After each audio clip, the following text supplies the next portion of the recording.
Ayan mga idol, araw ng Friday, September 13. Ay, napakaswerte. Flat pa yung gulong namin na dalawa. Tumaan lang sa baha. Losob, ayan na flat. Sabay yung dalawa. Ayan.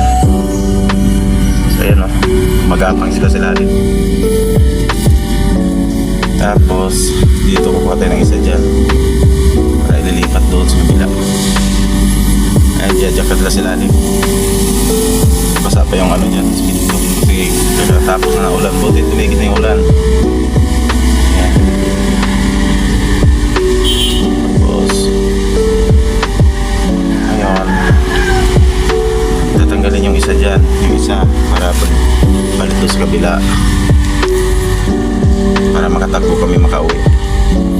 Ayan o, dalawa yan. Ayan, dalawang gulong yan. At sabay